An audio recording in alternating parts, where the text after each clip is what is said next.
కిరాయి మనుషులతో తనను తిట్టించారంటూ రేవంత్ విమర్శలు చేశారు.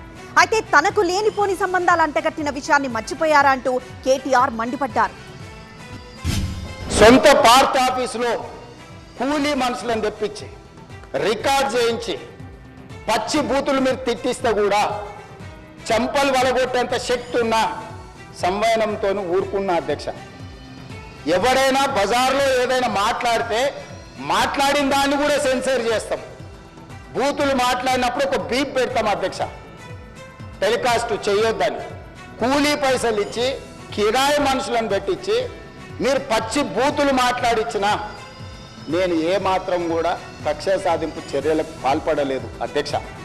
కాబట్టి ఈరోజు మేమేదో కక్షా చర్యలకు పాల్పడుతున్నట్టు, మేము కక్షా చర్యలకే పాల్పడితే ముఖ్యమంత్రికి ఉన్న విశేషమైన అధికారాలతో మీరు ఒక్కరైనా బయట ఉండేటోళ్ళ.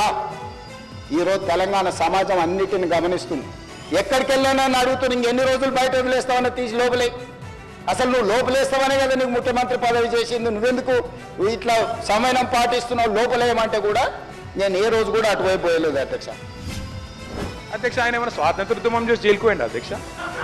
ఏం చేసిపోయింది అధ్యక్ష జైలుకి? ఆయన అది పెద్ద సానుభూతి. మేము పోలేదా జైలుకి? వరంగల్ జైలుకి నేను కూడా పోయిన తెలంగాణ ఉద్యమంలో. ఎస్ ఉన్నాం, అక్కడ బరాబర్ ఉన్నాం. మీరెందుకు పోయినరంటే నేను అడుగుతున్నా ఈరోజు. ఎస్ మీ ఇంటికి ఇవ్వాలని జూబ్లీ హిల్స్ ప్యాలెస్ మీదకి ప్రైవేట్ వాడు డ్రోన్ పంపితే ఊకుంటావా? అక్కడ నీ బిడ్డనో నీ వైఫో ఉంటే వాళ్ళని ఇష్టం ఉన్నట్టు ఫోటోలు తీస్తే ఊకుంటావా? ఎవరి ఇళ్లలో పడితే వాళ్ళ ఇళ్ళ దొరబడతా, నా ఇష్టం ఉన్నట్టు చేస్తా, అరాచకం చేస్తా అంటే ఊకుంటారా అధ్యక్ష? ఇది పద్ధతేనా అధ్యక్ష? అంటే మీ కాడికి వచ్చేవరకే కుటుంబాలు, మీ కాడి కొరకు వచ్చేవరకే భార్య పిల్లలు, వేరే వాళ్ళకి లేరా అధ్యక్ష భార్య పిల్లలు?